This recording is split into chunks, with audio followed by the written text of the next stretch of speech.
Hey, what's up, everyone? This is Malynda. Welcome to another episode of We Need to Talk. This week, I have a very special guest that is filling in for my co-host, Karmel. I have my husband, John, with me today. Hey. Yay! Thanks for joining me, babe. So this was quite a week in news. We have two very important topics that I want to talk about. Three. I want to get one out of the way. John's favorite topic lately has been Jussie Smollett. He had the audacity to plead not guilty to all 16 counts. Yeah. I'm not going to talk about this for very long. I'm just going to make a point to bring that up and continue to follow that story and see what happens. But you think he's looking forward to the performance that will be that trial? I'm looking forward to it. Very much so. Is he gonna hire makeup? Oh my gosh, he might. And you even said that those 16 counts from the city were kind of like, I dare you to say not guilty. Yeah, right. And he did. So can't wait. We're gonna see how that turns out. But there were two very serious issues that happened this week that we need to talk about. The first one I want to talk about is the college scandal. As you guys have seen, I'm going to just read a little bit. So if you don't know what happened, if you were living under a rock somehow and didn't see this scandal, which I say is my favorite since the Fire Festival.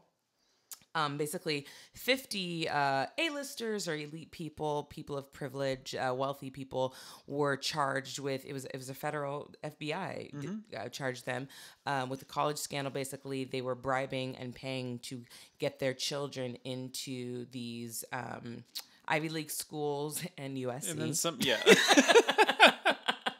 I say Ivy League and USC because, USC is a great school, but it's not Harvard or Yale. But there's so much to unpack with this situation. First of all, in education, it's not really a new thing for people to pay to kind of get ahead. But usually it's masked as a charitable donation, right? And what was so interesting about this particular situation is the lengths that they went to and the amount of money they paid to get their children into these schools. So I think it was a bigger issue, even more so because there were two big celebrity names, Felicity Huffman and Lori Loughlin, who everyone is, knows as Aunt Becky. They paid sizable amounts of money to get their kids ahead. So Lori Loughlin, I think, is the one that paid the most. She paid $500,000 for both of her daughters to be on the crew team at USC. $500,000. $500,000. And I have things that she could invest in if she wanted to give that money up for something. But it's so shocking to me. And then I guess Felicity Is it Huffman, though? Well, that amount of money is shocking to me. It's not shocking that people would pay, but like $500,000, it's. Isn't this just what everyone kind of thinks is going on, though? I think so, and I'm glad it's being brought to people's attention. I think we all kind of knew, but not to this extent. They went to the point like people were photoshopping their children's faces onto different bodies, doing athletic activities, and that's just so extreme when you could just pay for them to actually learn how to do the sport. You know what I mean? Right. Like, how many different avenues did you have to go down till you arrive at that one? Right. And that's resourcefulness. It is resourceful, but like, how good was your Photoshopper? That's what I want to know. Did anybody see the pictures? I don't know. I would love to see those pictures. And then they were paying to get their SAT scores and ACT scores altered. Now, this is what I find so interesting. And for those of you that don't know my relationship with my husband, we are an interracial couple. But my husband is very aware of his own privilege, and we talk about it often. And what privilege? Stuff it. But what I find so interesting about this situation really is that, and I hate saying this, but how dumb do your children have to be for you to game a system that they're already benefiting from? I think it's more along the lines of, I don't know if they're done. They could be like legitimately subpar intelligence. Right. But I think it's the drive and the absolute privilege of being, a child to some of those real movers and shakers where it doesn't really make a difference. Right. Right. And they know that. In my mind, those kids aren't dumb. Right. They're just being spoon-fed. Yeah, it's It's an interesting one. It is, and I think that the reason people of color obviously are so upset by this is because we get accused of receiving um, what is the word I'm looking for? I guess achievements. Preferential treatment. Thank you. Preferential treatment. Affirmative action. Yeah, because of Yep. affirmative action. And when it probably is those same people that are calling out affirmative action that are going behind doors and giving these donations and bribing these Yeah. people to let their children get to these schools. Right. They might see it as an unfair leg up, and so they're going to do the same thing. Maybe. I don't know. I feel like I wonder to what extent this is just kind of, if they're like members of some Facebook group, you know?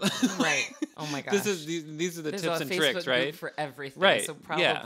probably. Yeah, so and so's kid got into, such school by doing this, or I know a guy or something like that.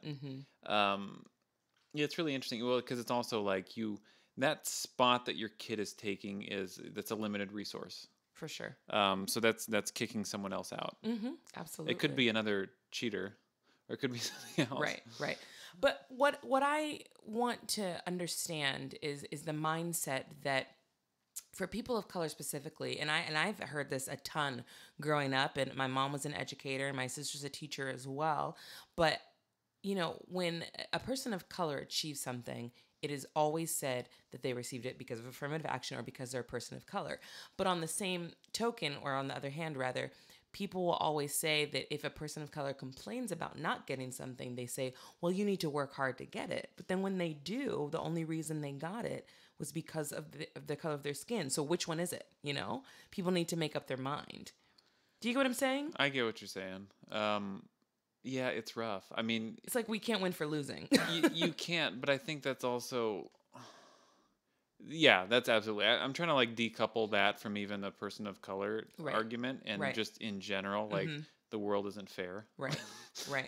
And with that, and with people who are willing and able to use, their substantial capitals towards essentially keeping their place, in society, because that's what people do, right? Yeah, it's rough. It is, and I'm excited to see how this turns out, because I don't know if you've seen past stories, but there have been parents and people of color specifically that have been jailed, even for just a few days, for changing their addresses for their children so that they can go to better schools. And I truly do not see how this is any different. I mean, this is 10 times worse, if not more than 10 times worse, because if somebody in the inner city, let's say they work, and this, my mom said this happened at Beverly Hills High School, where she used to teach, if a maid of somebody that worked in Beverly Hills would put down that address that they worked at for their child to be able to go to Beverly Hills High School, and they would get in trouble for it if they got caught. But some people have been jailed because of that. So they're just trying to have a better life for their kids. Truly, those people are. Right. I mean, these people that are already privileged, it's like, I don't really get what the point is. Like, you can afford tutors. You can afford these, classes for them to be in to get a leg up anyway. So why not just do that rather than paying $500,000 to get them into USC? Right. That's what I can't understand. It's USC. USC is a great school, but at $500,000, I think somebody said, I posted this on Facebook, if they're paying $500,000, they better be going to Hogwarts and not USC. And that is so true. So I'm curious to see what the repercussions of this situation are going to be, and if people are going to do jail time, or if they're going to be able to buy their way out of any kind of punishment, just like they bought their way in. Right. I mean, I think they used means of like they mailed things. Like there are things here that trigger certain felonies that are not easy to slip by. So that'll be interesting. I don't know. And the thing is, with your example about Beverly Hills High, you just want these things to be enforced equally across the board. So if the maid's getting in trouble, then the Lori Loughlin's of the world need to get in trouble. Right. Yeah. Completely. Because the thing is, like, it's the difference to me is, honestly, like, some people might do something that's afoul of the law, but to the extent that they're able. If someone is making $25,000 a year and they, try to bribe something with a couple $1,000s, it's the same thing as like a Lori Loughlin spending $500,000. Like, I don't know what that is to her. Right. Could be nothing. It could just be like, that's a wise investment. Right. But it's USC. It's USC. Well, that's not even the... Apparently, like, in the actual, like, indictment or whatever it was, they had some other schools that were, like lower rungs than USC. Because USC is still a great school. Wasn't there, like, UC San Diego or something? Yeah, and then it said, like, next to it, and they threw shade, this like, mildly selective or something. Oh, my gosh. That's hilarious. That's hilarious. I'm just interested to see where this ends up and what kind of consequences are going to happen to them. It's a failure of parenting. 100%. Like, you need to find some, I'm saying, like, Malynda and I don't have kids yet, but like, that's at some point you have to unlock that ability or that drive in your child if that's what you want them to do, or you have to be okay with who they are. Absolutely. That is a very, very good point, because doing what they did, you are enabling, and you are just teaching the wrong lesson. But also, I read that a lot of the students had no idea. But Right. I find that hard to believe. I don't. Because, really? Yeah, I don't. So these kids just aren't doing their own college applications. That's correct. I think it's probably a challenge to get some of these kids in a room to like read a piece of paper. You know what? You're right, because going back to my mom teaching at Beverly Hills High School, and she's probably going to be like, why are you telling all these secrets that I told you? But I remember her even telling me that in mailing some of the college applications, because she would have to obviously write recommendations for them, they didn't even know how to put stamps on the letter. Right. Yeah. They were just all over the envelope. Right. And she was like, how do you not know how to put a stamp on a letter? So yeah, they just may not know. But their Instagram stories are on point. Their Instagram stories are on point. Those pictures are done with a $4,000 camera. It's incredible. But then this is a different tangent, but then that makes me think, like, there's no life skills class in high school. Right. But like, basic things. But your parents should teach that for sure. But I think also, just like, instead of teaching Common Core math that nobody understands, teach people basic skills. But okay, just the counterpoint to that, and I don't want to fight you on all these things. I just want to like show the other side. No, like, go for it. You have to also get someone to care about that. Sure. Because like, oh yeah, it's like, where are these skills? Like, well, you learn them, and you didn't learn them because you were texting throughout all of class. Like, it would be the most useful thing in the world to sit a child down and go through, a 1040 easy tax return. Good luck. Yeah. Like, they'll have to file that. Happen. You know what I mean? Yeah, when they have the job at Chipotle, they have to file one of those things, sure. and they're going to be like, "Why didn't I learn this?" I mean, I can. True. But honestly, it's just, it's. I feel like people our age still don't know how to fill those out. Right, and like, but it's. I don't know why I'm thinking about. Well, we were talking about kids and then having kids. Like, when no one's born with the innate skills of being a parent. And like, some people will try to like read books or something like that. It's like, that's the thing. It's no one knows how to do that stuff.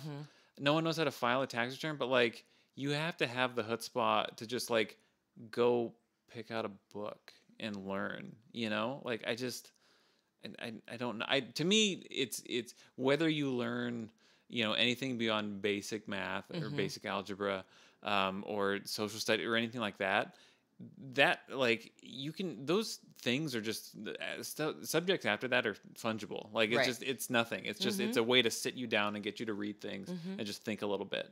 But the challenge is actually getting people to do that or want to do that. So when we have kids, we're just going to have to accept who they are. Yeah. I'm forcing our kids to read. Nudging. Yeah. And to do stuff. Yeah, they have to. They have to do things for us. Yes. Yeah. All right. Well, we're gonna stay tuned on this topic, because again, I cannot wait to see where it ends up. And so as a lawyer, you can tell me, what is the process now? I don't know. Not that kind of lawyer. He's not that kind of lawyer.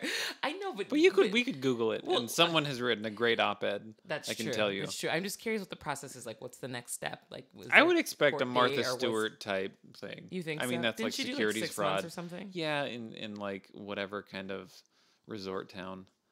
That's funny. She didn't. It wasn't even jail. It was something It was like a that. spot. I don't know. Yeah, that's funny. So yeah, we're gonna stay up to date on this, and we can continue to talk about this and tell us your thoughts on this topic on our social media on Facebook, Twitter, and Instagram at We Need to Talk the podcast or _ We Need to Talk _. Now we're gonna move on to the next thing that I want to talk about this week. My heart was very heavy with the situation a few days ago in New Zealand. With a mass shooter. There were 50 casualties at 2 different mosques in Christchurch. It's Christchurch, correct? Yeah. Christchurch, New Zealand. And he was a white supremacist. And he cited quite a few American extremists, including our current president, as his inspiration and what he was inspired by. And this is a serious situation. This is a very serious situation because I don't think that people realize, well, there are certain people that do realize, but definitely not the ones that are influencing this type of behavior. They don't realize that their rhetoric and the choices that they're making aren't just influencing bad decisions in this country. Now it is becoming an international problem. And it's sad to me that people are now looking at America as a place that they don't want to be like. And I don't know when this is going to end with the gun thing. Like there's this gun obsession. Well, in New Zealand, tying it to white supremacy is just like a world of problem. But what were we going to say about New Zealand?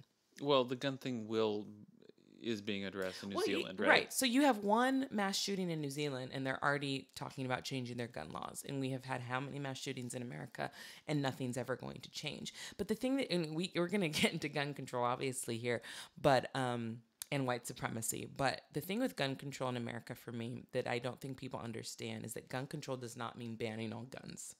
And I don't know why that's what they hear when they hear the phrase gun control. Right. No, I think any give in their world is tantamount to losing the next thing. Mm-hmm. So they hold the line so strongly. Right. There was the bump stock legislation to ban those, and I think that they were okay with that, and by they I mean the gun lobby, mm-hmm. And otherwise gun-toting people, mm-hmm. because that's it's like modification of the actual weapon after the fact, mm-hmm. To increase its just kill power, right?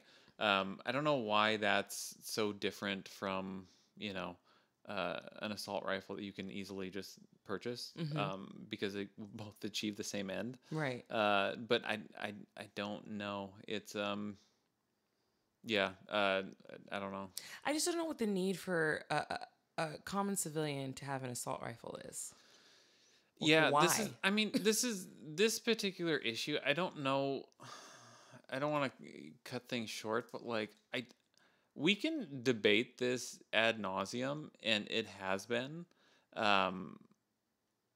because when you bump up against something that there's just reason, mm-hmm. from a reasonable standpoint, that doesn't make sense, right? It made sense at a time that is not today. Mm-hmm. It was baked into our Constitution at a time when things, mattered, right? But there weren't readily available assault rifles at, a gun show, for mm-hmm. instance.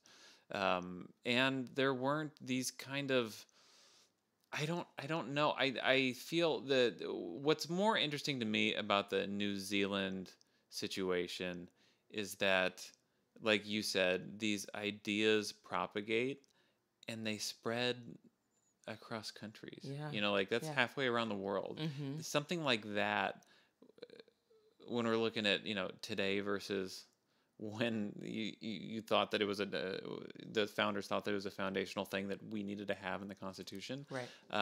Stuff like that doesn't happen. Mm-hmm. You get people. You can. I don't want to say radicalize, but you can turn someone's views on something by a series of just persuasive YouTube videos. 100%. That. And it's when you make something. Sorry, not to cut you off, but that's interesting that you say that, because even some of the people that he quoted that he was inspired by were YouTubers that have this kind of toxic culture about them from the videos that they do. So that's a very good point that you're making. Yeah.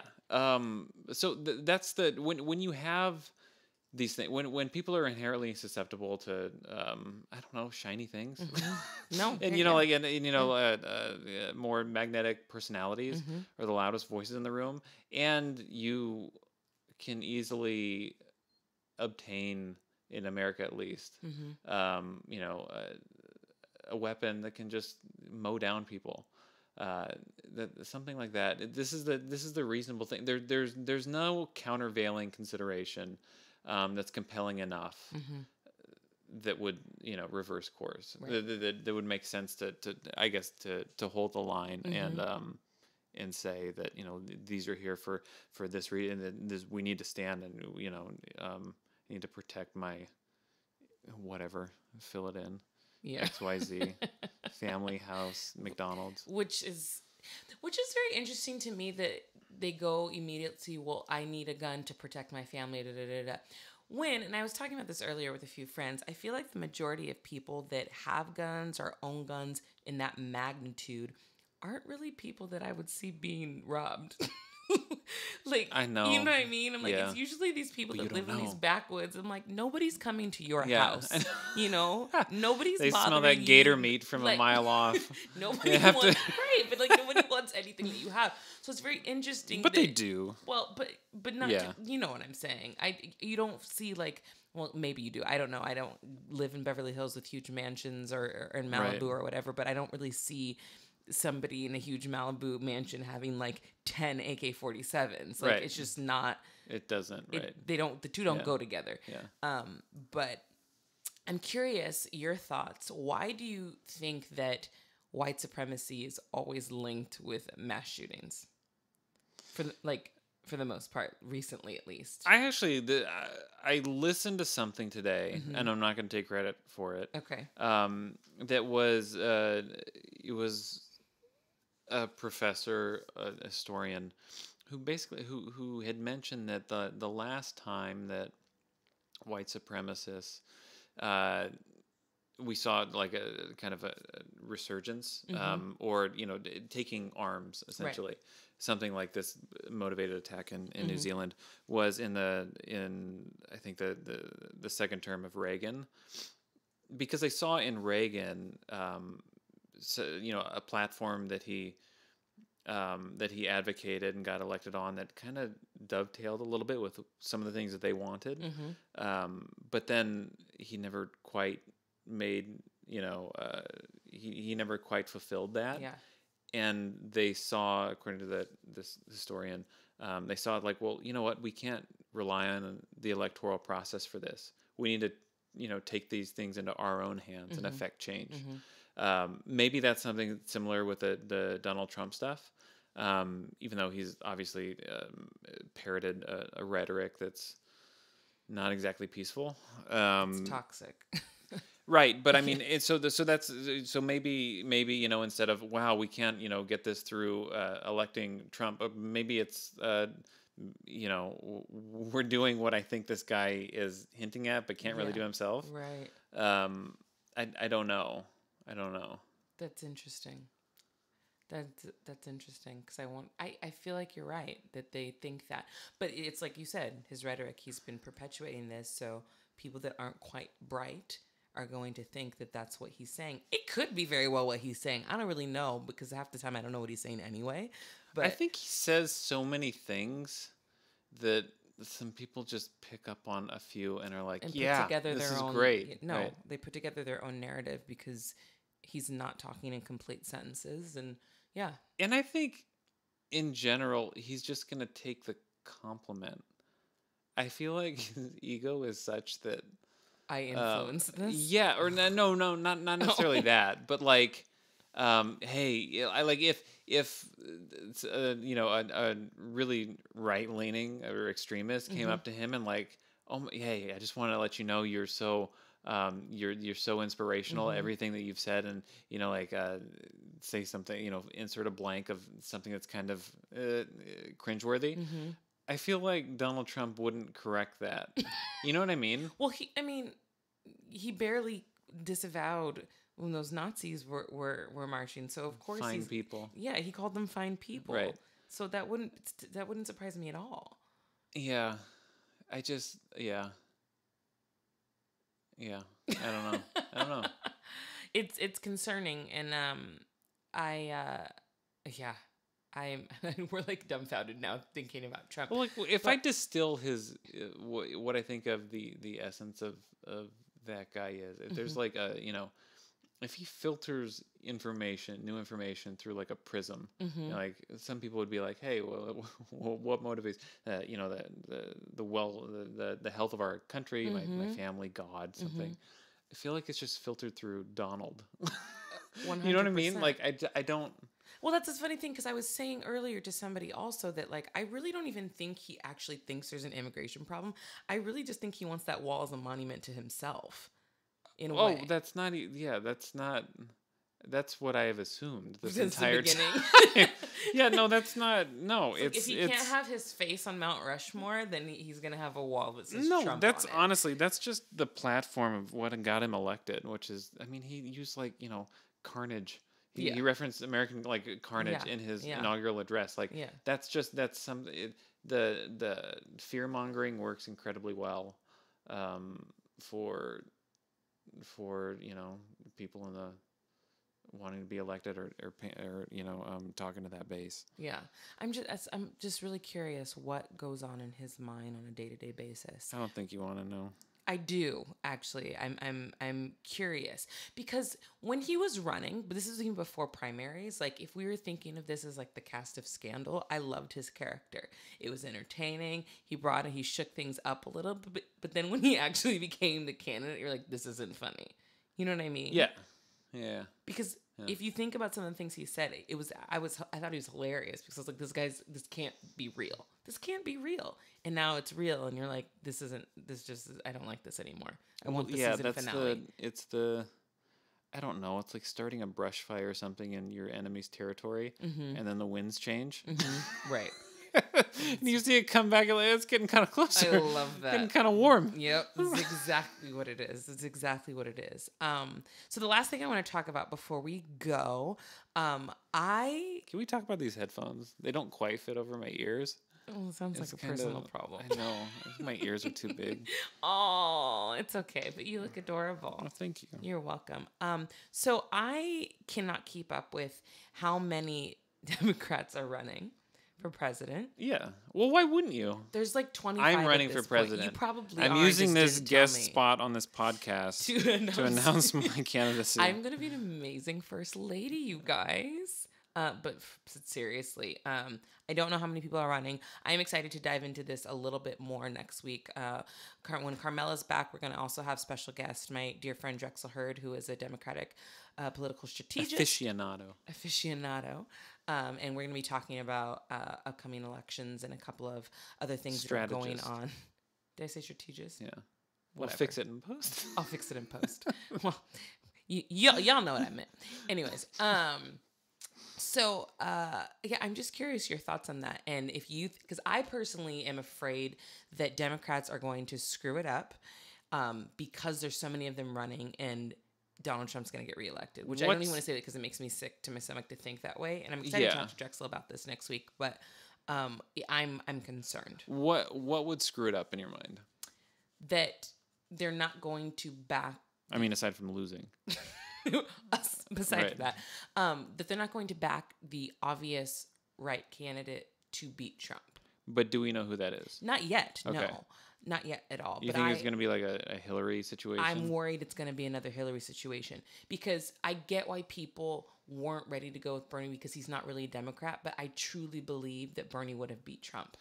I think, honestly, I do. I think that it would have been... Yeah. Even though technically Hillary did beat Trump, but that's another conversation. If we'll see how much I'm going to eat these words, but I think in today's day and age, Bernie Sanders is not going to be radical enough.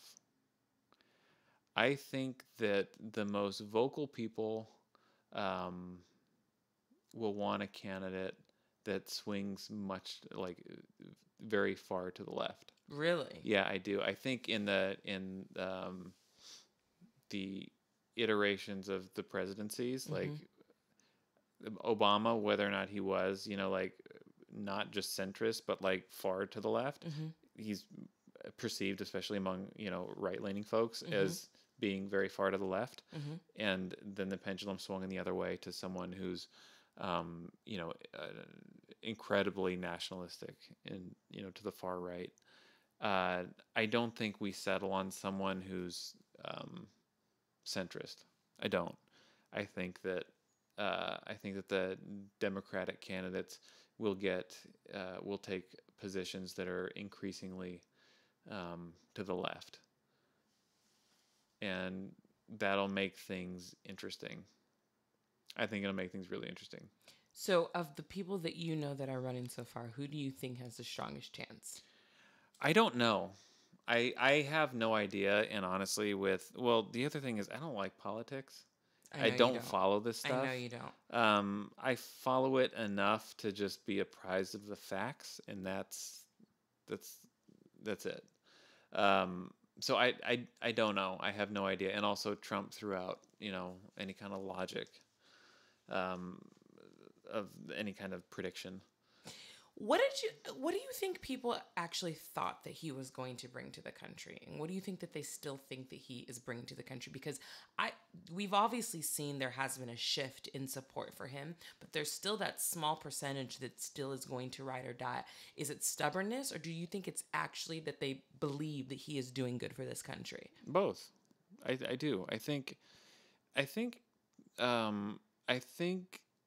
the president is incredibly media savvy, and I think he won the contest of first impressions initially for a lot of folks. And what he said about shooting someone on in New York and getting away with it, I think like that's obviously extreme, but there's something to that where I don't know what he would have to do to get people to adjust their prior assumptions.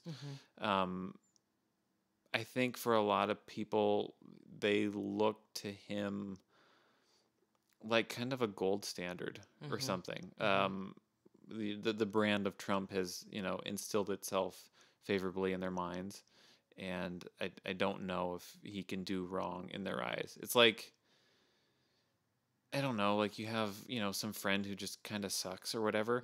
And then you think about it, you're like, no, but they're Stephanie's a great friend. She's, she's like, then you think about it, you're like, well, why do I think Stephanie's a great friend? It's like, oh, because when I met her, she was really nice and said I look pretty. Yeah. It's like, but what about since then? She does all these awful things. And she flakes out and she like tried to steal your boyfriend. It's like, wait a second. But like, you're looking through those rose-colored, glasses for so long. And so for Trump, same thing. Yeah, it's gonna, I get it. And honestly, like he's such a strong, brash personality, that I don't even know what that lends itself to. It's just like it's something to get behind. Yeah. Well, I personally think it's clearly the wrong thing to get behind. Yeah. But I get you. So before we end the show today, as I mentioned last week in our first episode, every week we are going to put a spotlight on a community, a person, or organization that is doing good in the world. So I'm going to give a shout out to my own personal faith community, Harmony Toluca Lake. It is a very progressive and loving and affirming faith community in Los Angeles. If that is what you are looking for, I have the honor and privilege of being the worship leader at this community. And it is filled with people that are trying to do good in the world and letting everyone know that God loves you no matter what. So if you are looking for a community to join, please consider coming and visiting Harmony Toluca Lake Sundays at 10:30 a.m. Shameless plug, but it's for a good cause. So thank you so much to my wonderful husband, John, for joining me this week. Thanks for having me. Of course.